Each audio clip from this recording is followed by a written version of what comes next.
napasmado ang bunganga. Beep, beep, beep, beep, beep. Ang tagalupa, na viral ang mukha. Bip, bip, bip, bip, bip. Bumibip, bip, bip, bip, bip, bip, bip, bip, bip, bip, bip na ba? Ang lahat, Martian, Beep, beep, beep, beep. Enrico Pañero, Bip, bip, bip, bip, bip.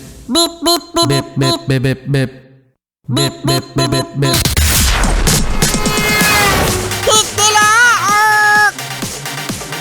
Titilaok! Beep, beep, beep, beep, beep. Ito na ang 101.1 Yes FM Balitang Oy, Marasyan, mga Yes Friend, good news sa mga manggagawang NCR, National Capital Region. Okay, kung kayo mga Yes Friend ay nasa pribadong kumpanya, aba, merong taas sweldo. Oy! May tasweldo magkano?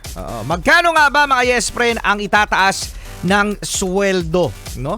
So ang itataas ng sweldo ay 85 pesos kada araw. Wow,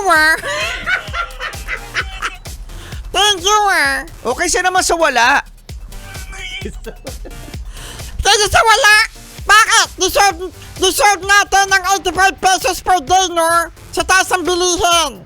Sa NCR to. At itong 85 pesos mga Yes Friend ay hulugan. Hulugan! Hulugan kasi ang unang 60 pesos ay mangyayari sa July 19. Okay, so idadagdag yan sa buwan ng sweldo. Yang 60 pesos sa July 19 at sa January 2027 naman mga Yes Friend, idadagdag ang natitirang 25 pesos. Okay, again, sa Metro Manila lamang. Paano yung mga nasa boundary? Yung mga nasa boundary. Yung mga nasa probinsya? Ano na? Paano nga naman daw yung mga nasa probinsya? Oo nga, no, alam mo, unfair talaga to, no?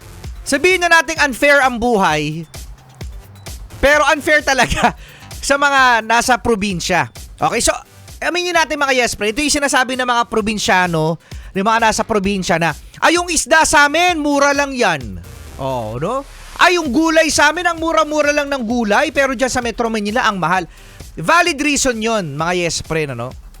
Pero yung mga nasa boundary, katulad ng mga, itaas ang kamay ng mga Taga-Bacoor!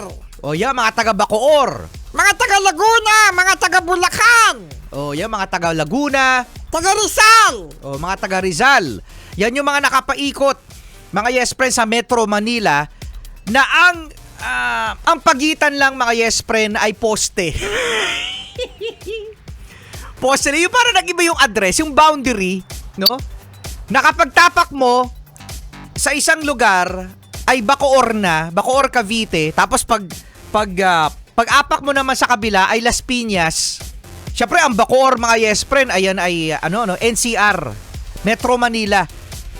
Yung presyo ba ng manok sa Las Piñas ay iba sa presyo ng mga taga Bacoor. Ito yung sinasabi natin mga Yes Friend. Oo nga, no?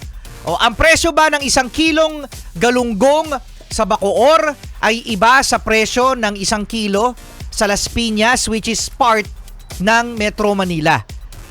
Kaya meron tayong makakakilala mga Yes Friend, na mga taga probinsya boundary sa Metro Manila, pero dito talaga pinipilit na magtrabaho kasi malaki kahit papano ang diferensya ng sweldo dito sa Metro Manila kaysa sa province! Ano na? Thank you, Thank you, sa 85 pesos na dagdag sweldo, No, kada buwan sa Metro Manila. Metro Manila only! Okay! Hulugan pa! At least meron. Okay! Charlie, good morning!